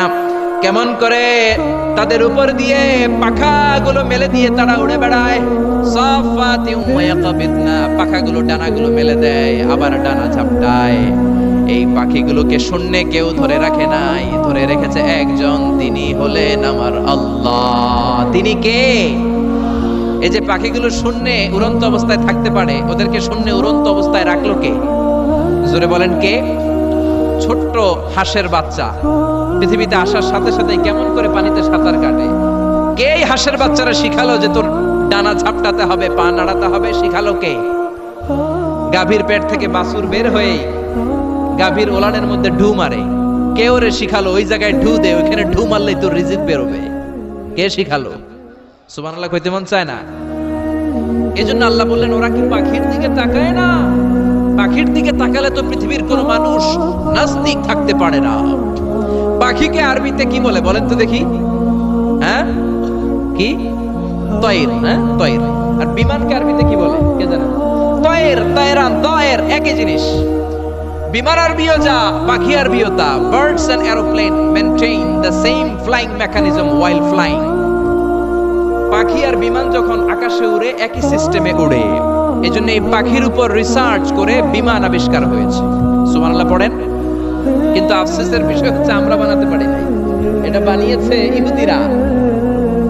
উইলভার রাইট অর উইল রাইট দুই ভাই মিলে বিমান বানিয়েছে 1903 সালে।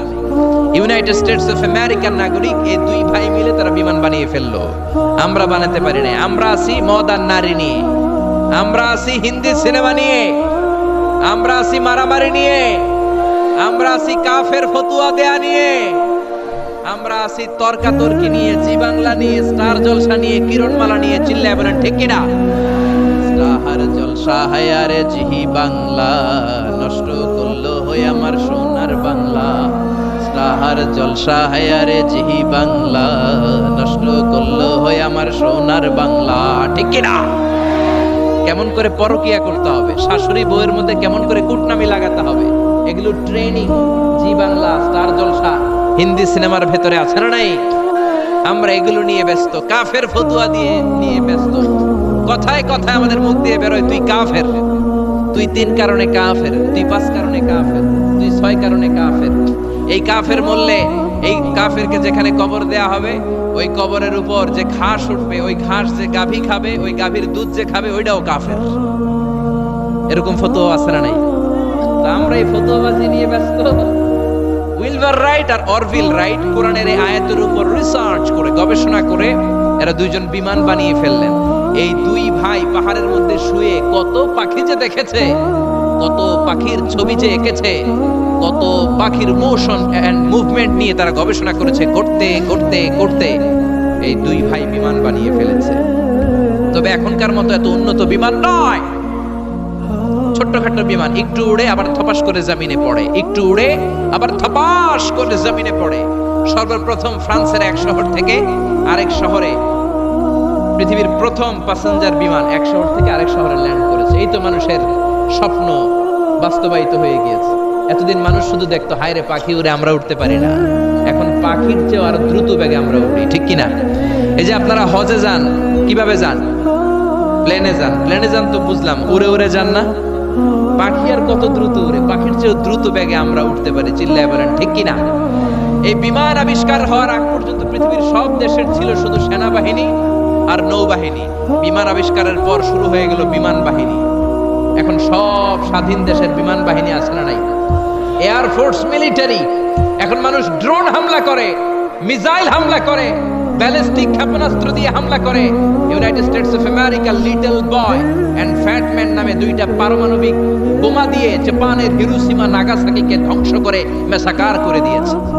এমন ভাবে ধ্বংস করেছে, তারপরে কয়েক প্রজন্ম যারাই জন্ম নিত জাপানের হিরোশিমা নাগাসাকিতে বিকলাঙ্গ হয়ে জন্মাতো। হয় হাত নাই, নয় পা নাই, নয় চোখ নাই, নয় ঠ্যাং নাই। চিল্লায় বলেন ঠিক কিনা?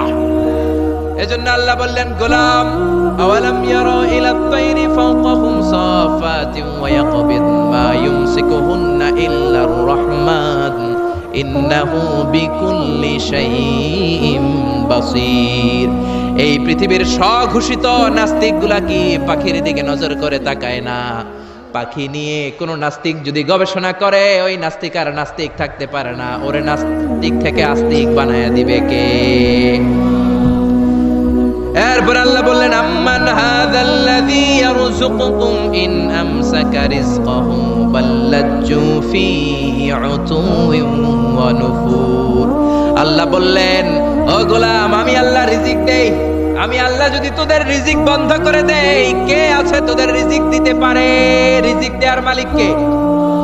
পৃথিবীতে যত খাবার আছে সব খাবারগুলো যদি নষ্ট হয়ে যায়, আমাদেরকে খাবার দিবে কে? ঘুম থেকে উঠে দেখলেন কোথাও কোনো খাবার নাই, বাজারে ফলমূল নাই, বিস্কুট নাই, আলু নাই, সিঙ্গারা নাই, কিচ্ছু নাই। ক্ষেতের মধ্যে কোনো ফসল নাই, গাছের মধ্যে ফুল ফল কিচ্ছু নাই। এরকম যখন অবস্থা হয়ে যাবে, আল্লাহ যদি রিজিকগুলো দেয়া বন্ধ করে দেয়, আপনাদেরকে রিজিক দিবে কে? খাদ্য দিবে কে? নাকি আপনাদের খাদ্যমন্ত্রী? আপনাদের খাদ্যমন্ত্রীও রিজিক দিতে পারবে না? প্রধানমন্ত্রী? জোরে বলেন। এজন্য আল্লাহ বললেন, আমা মিন দাব্বাতিন ফিল আরদি ইল্লা আলাল্লাহি রিজকুহা। এই জমিনের মধ্যে যত ধরনের প্রাণী আছে, মাছ আছে, পশু আছে, সব প্রাণীগুলাকে, মানুষগুলাকে রিজিক দেয় কে? তিমি মাছগুলো সকালবেলা সাগরের এই মাথা থেকে ওই মাথা যায় খালি পেটে, বিকেলবেলা পেট ভর্তি করে তিমি মাছটারে ফিরায় দেয় কে? বাবুই পাখি সকালবেলা বাসা থেকে খালি পেটে বের হয়ে যায়, বাবুই পাখির পেট ভর্তি করে বিকেল বেলায় বাসায় ফিরিয়ে দেয় কে? রিকশাওয়ালা সকালবেলা আল্লাহর নাম নিয়ে খালি পকেটে রিকশা নিয়ে বের হয়ে যায়, বিকেল বেলা রিকশাওয়ালার পকেট ভর্তি করে রিকশাওয়ালাকে বাড়িতে ফিরায় দেয় কে? এজন্য রিজিক দেওয়ার মালিক একজন, তিনি কে? চিল্লায় বলেন না, তিনি কে? আল্লাহ ছাড়া কেউ রিজিকের ব্যবস্থা করতে পারে না। সাইয়েদনা সুলাইমান আলাইহিস সালাম ছিলেন গোটা বিশ্বের বাদশা। চারজন বাদশা যারা গোটা বিশ্বকে শাসন করেছে, এই চারজনের দুইজন হচ্ছে মুমিন, দুইজন কাফের। কাফেরের একজন হচ্ছে নমরুদ, আরেকজন হচ্ছে বখতনাসর। এই বখতনাসরকে ইংরেজিতে বলে নেবুচারনেজার দ্য সেকেন্ড।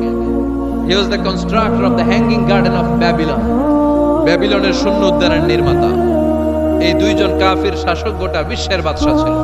আর মুমিন ছিল দুইজন, একজন সাইয়েদনা সুলাইমান আলাইহিস সালাম, আরেকজন হচ্ছে যুলকারনাইন। কোন সুবহানাল্লাহ। তো সুলাইমান আলাইহিস সালাম আল্লাহর জলিল কদর পয়গম্বর, আল্লাহরে বললেন, আল্লাহ তুমি আমার গোটা বিশ্বের বাদশা বানালা, আমি চাই একদিন আমি গোটা বিশ্বের সব মানুষ, প্রাণী আর মাছগুলোকে লাঞ্চ খাওয়াবো। লাঞ্চ কি খাওয়াবো? লাঞ্চ বুঝেন তো আপনারা? লাঞ্চ মানে কি? দুপুরের খাবার। সাইয়েদনা সুলাইমান আলাইহিস সালাম ইচ্ছা পোষণ করলেন, আল্লাহ এই বর্ণনাটা মিনাল ইসরাইলিয়াত, ইসরাইলি বর্ণনা, কিন্তু বর্ণনা করা যাবে, সমস্যা নাই। ওয়া হাদিসু আন বানি ইসরাঈলা ওয়ালা হারাজ, সমস্যা নাই। এটা আমাদের কোরআন বা হাদিসের কোনো আয়াতের সাথে কন্ট্রাডিক্ট করে না, এজন্য বর্ণনা করা যায়। সাইয়েদনা সুলাইমান বললেন, আল্লাহ গোটা বিশ্বের সব প্রাণীকুল, পশুকুল, পক্ষীকুল, মৎস্যকুল, মানবকুল, জিনকুল, সবাইকে আমি একবেলা কি খাওয়াবো? সবাই বলেন, কথা বলেন না। লাঞ্চ খাওয়াবো, দুপুরের খাবার। সবাই বলেন, কি খাওয়াবে? দুপুরের খাবার খাওয়াবো। আল্লাহ বললেন, no, it's not your duty man, it's not your job. Sulaiman, এটা তোমার কাজ না, এটা আমার কাজ, তুমি পারবা না। সাইয়েদনা সুলাইমান বললেন, আল্লাহ লেট মি ট্রাই, আমার একটু চেষ্টা করতে দেন। আমার মনে বড় শখ, গোটা বিশ্বের বাদশা আমারে বানায় দিলেন, গোটা বিশ্বের প্রেসিডেন্ট করে আপনি আমাকে সিলেক্ট করলেন। আমি যদি একবেলা সবারে মেহমানদারি করাইতে পারতাম, আমার কলিজাটা ঠান্ডা হয়ে যেত। সুলাইমান আলাইহিস সালামও জোরাজুরি করতে শুরু করলেন, আল্লাহও রাজি হয় না, সুলাইমান নবীও ছাড়েন না। পরে সুলাইমান আলাইহিস সালামের জোরাজুরির কারণে আল্লাহ বললেন, ওকে ট্রাই করে দেখো পারো কিনা। সাইয়েদনা সুলাইমান আলাইহিস সালামের অনুসারী ছিল জিনেরা। জিনেরা ওনার কথা শুনতো, সব জিনদেরকে নিয়ে বসালো, জিনদের সাথে গোল টেবিল বৈঠক। জিনের বাদশারে বলল, জিনের বাদশাহ, আমি গোটা বিশ্বের সব মানুষগুলোকে একদিন দুপুরের খাবার খাওয়াবো। যাও সাগরের পাড়ে 40 কিলোমিটার জায়গার মধ্যে খাবারের আয়োজন করো। জিনের বাদশা বিশাল বিশাল ডেক পাতিল নিয়ে সমস্ত জিনদেরকে নিয়ে রান্না বান্নার কাজ শুরু করলো। আফ্রিকার জঙ্গল থেকে আস্ত আস্ত গরুগুলোকে এনে ফ্রাই করতে আরম্ভ করলো, হরিণগুলোকে রোস্ট করতে আরম্ভ করলো, সাগরের তিমি মাছগুলোকে ভুনা করতে শুরু করলো, আকাশের বড় বড় পাখিগুলোকে রোস্ট করতে শুরু করলো। 40 কিলোমিটার ব্যাপী জায়গা নিয়ে খাবার তৈরি করা হচ্ছে, কারণ সাইয়েদনা সুলাইমান আলাইহিস সালাম গোটা বিশ্বের মানুষকে, গোটা বিশ্বের প্রাণীগুলোকে একদিন দুপুরের খাবার খাওয়াবে। তো 40 কিলোমিটার জায়গার মধ্যে খাবারের আয়োজন করা হলো। সাইয়েদনা সুলাইমান আলাইহিস সালাম বললেন, রান্না করতে থাকো। করতে করতে বিশাল রান্নার স্তূপ, বিরিয়ানির স্তূপ, খিচুড়ির স্তূপ, পোলাওয়ের স্তূপ, রেজালার স্তূপ, ঝাল গরুর মাংসের স্তূপ, কোরমার স্তূপ, সব কিছুর স্তূপ করা হলো। ফল মূল মাছ মাংস এনে স্তূপ করা হলো 40 কিলোমিটার এরিয়া নিয়ে। কয় কিলোমিটার? সবাই বলেন, কয় কিলোমিটার? সব যখন রান্না শেষ, চলে এলো সেই মাহেন্দ্রক্ষণ, সেই মাহেন্দ্র দিন, যেদিন তিনি আপ্যায়ন করাবেন। সাইয়েদনা সুলাইমান আলাইহিস সালাম উদ্বোধনী ভাষণ দিবেন, মানে উদ্বোধন করবেন। খাবার উদ্বোধন করা লাগবে না, তো গোটা বিশ্বের মানুষ খাবে, মহাবিশ্বের সব প্রাণী খাবে। উনি উদ্বোধনী বাক্যে বললেন, আমি বেশি কিছু বলতে চাই না। মাছেরা লাইন ধরবে সাগরের এই দিক দিয়ে, পাখিরা লাইন ধরবে ডান দিক দিয়ে, মানুষ লাইন ধরবে বাম দিক দিয়ে, জিনেরা লাইন ধরবে সামনে দিয়ে, আর বনের পশুরা লাইন ধরবে জঙ্গলের এই দিক দিয়ে। লাইনে লাইনে আসো, তোমাদেরকে খাবার দেয়া হবে সকাল থেকে সন্ধ্যা পর্যন্ত, যার যত মনে চায় পেট ভর্তি খাবার দেয়া হবে। ইন দ্য মিন টাইম সাগরের ভেতর থেকে এক বিশাল আকৃতির তিমি মাছ আ করে ডেকে বলল, সুলাইমান, আমি লাইন টাইন মানি না। কি মানি না? তুমি তোমার উদ্বোধনী বক্তব্যে বলেছো লাইন ধরে খাবার নিতে হবে, আমি লাইন টাইন মানি না। আমার পেটে প্রচন্ড ক্ষুধা, ক্ষুধার জ্বালায় আমি মরতে বসেছি, আমি লাইন মানি না, খাবার দাও। সাইয়েদনা সুলাইমান আলাইহিস সালাম বললেন, আমি নবী মানুষ, আমি বেলাইন করতে পারি না। সাইয়েদনা সুলাইমান বললেন, আমি লাইন ছাড়া খাবার দিতে পারি না। তিমি মাছ বলে আমি লাইন মানি না, আমার পেটের ভেতরে এত ক্ষুধা, ক্ষুধার জ্বালায় আমি মরে যাচ্ছি। তোমার এই মেহমানখানায় এসে খাবারের অভাবে আমি যদি তিমি মাছ মারা যাই, কিয়ামতের দিন আল্লাহ তোমারে ছাড়বে না রে সুলাইমান। সুলাইমান আলাইহিস সালাম পড়ে গেছে বিপদে। হায় হায়, আসলে এটা যদি মরে যায় তাহলে তো সমস্যা, ব্যাড রেকর্ড হয়ে যাবে, ঠিক কি না?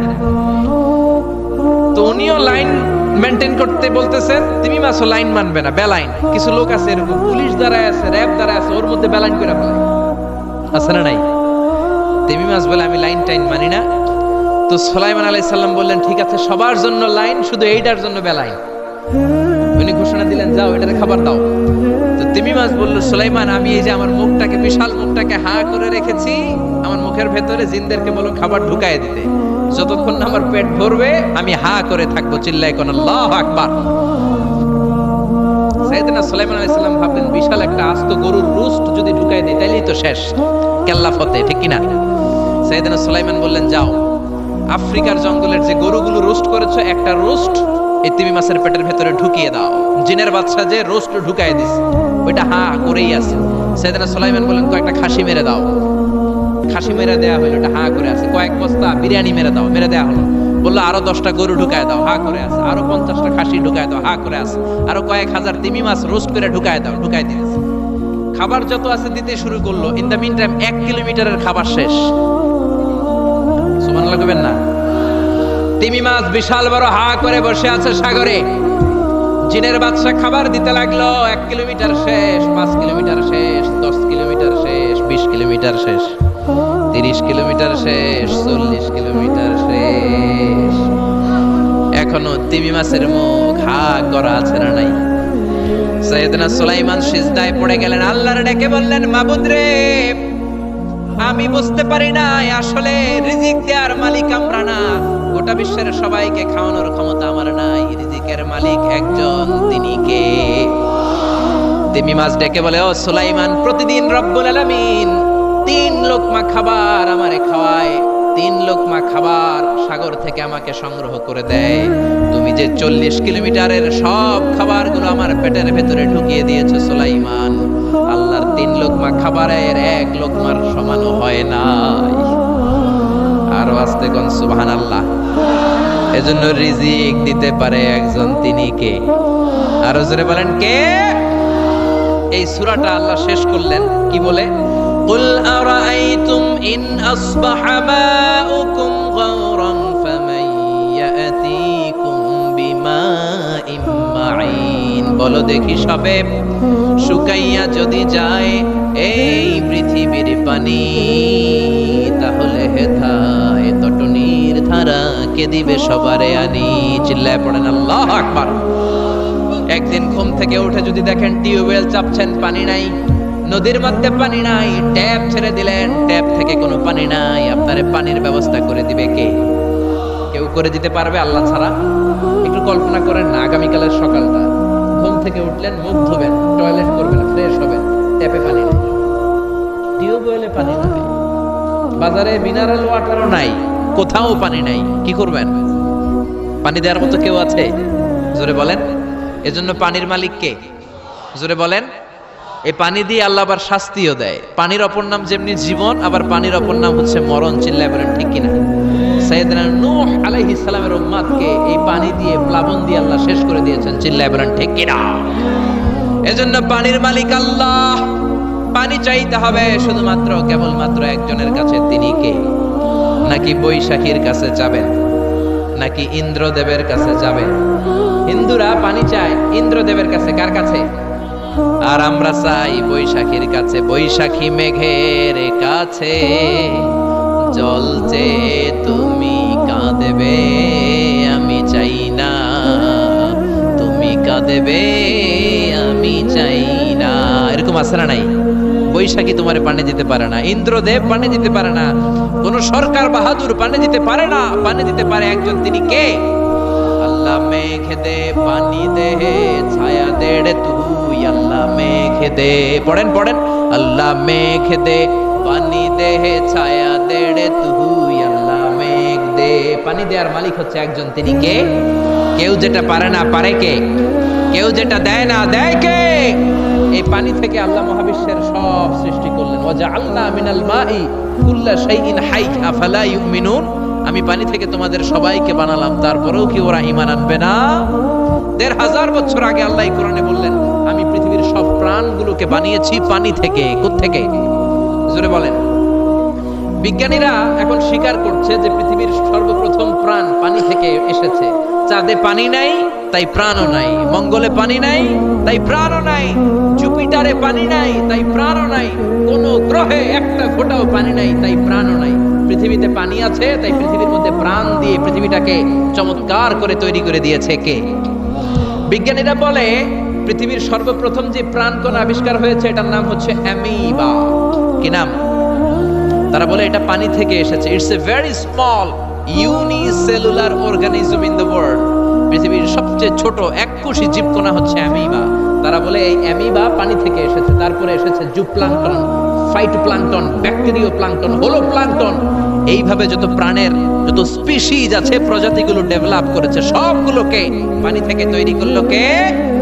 আবার আল্লাহ ডেকে বললেন, গোলাম পানিকে আমি দুই কিসিমের করলাম। কোথাও আমি দিয়ে দিলাম লোনা পানি, আবার কোথাও বইয়ে দিলাম মিঠা পানি। আছে না নাই?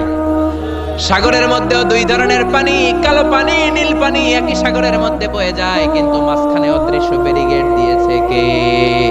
মারাজাল বাহরাইনি ইয়ালতাকিয়ানি বাইনাহুমা বারযাখুল লা ইয়াবগিয়ান ফাবিআইয়ি আলাই রাব্বিকুমা তুকাযযিবান। একই সাগরের মধ্যে লোনা পানি, মিঠা পানি একটার একটার সাথে মিশে না। এক জায়গায় নীল কালারের পানি, আরেক জায়গায় একটু কালচে রঙের পানি একসাথে আছে, কিন্তু একটার সাথে আরেকটা মিশে না। দেখেছেন? কেউ দেখেননি? বাংলাদেশে আছে, কিন্তু গোয়ালন্দের ফেরিঘাটে ওইদিকে আছে। আমি মিশরে দেখেছি নীল নদের পানির সাথে ভূমধ্য সাগর, মেডিটেরেনিয়ান সি, এই পানির কোনো মিল হয় না। একদিকে নীল নদের পানি, আরেকদিকে ওই সাগরের পানি, দুইটা একসাথে বয়ে যায়, কিন্তু একটার কালারের সাথে আরেকটার কালার মিক্স হয় না। চিল্লায় বলেন আল্লাহু আকবার। আবার আল্লাহ ডেকে বললেন, গোলাম মিঠা পানির নদী দিয়ে বিশ্বটারে আমি সিক্ত করেছি। বাংলাদেশের জেলায় জেলায়, থানায় থানায়, আনাচে কানাচে মিঠা পানির নদী আছে না নাই? কথা কর। এই নদীগুলো মিঠা পানির নদী না হয়ে যদি লোনা পানির নদী হতো, আমাদের গাছপালাগুলো বাঁচতো নাকি? এই সুন্দর ফুল, সুন্দর ফল, মিঠা নদীর পানি। আল্লাহ তোমার মেহেরবানি, তুমি কতই দিলে রতন। ভাই বেরাদর, পুত্র স্বজন, খোদা পেলে অন্ন যোগাও, মানি চাই না মানি। আল্লাহ তোমার মেহেরবানি। বলেন আল্লাহু আকবার। এজন্য পানি দিতে পারে একজন, তিনি কে? আবার আল্লাহ ডেকে বললেন, আন্না সাবাবনাল মাআ সাব্বা সুম্মা শাকাকনাল আরদা শাক্কা। যেখানে যতটুকু পানি দেয়া দরকার ততটুকু দিলাম।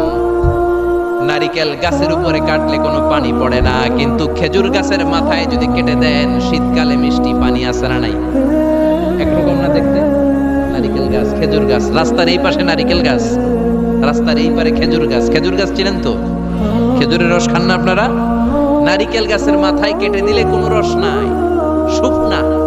আর খেজুর গাছের মাথায় যদি আপনি কেটে দিয়ে একটা ঘটি দিয়ে দেন, সকালে মিষ্টি রসের ব্যবস্থা করে দেয় কে? আবার আখের ভিতরে মিষ্টি রস দিলেন আখ। আখ বলেন নাকি গ্যান্ডারি বলেন? কুইশাল, হ্যাঁ কুইশাল আখ, গ্যান্ডারি যেটাই বলেন। এই গ্যান্ডারি দেখ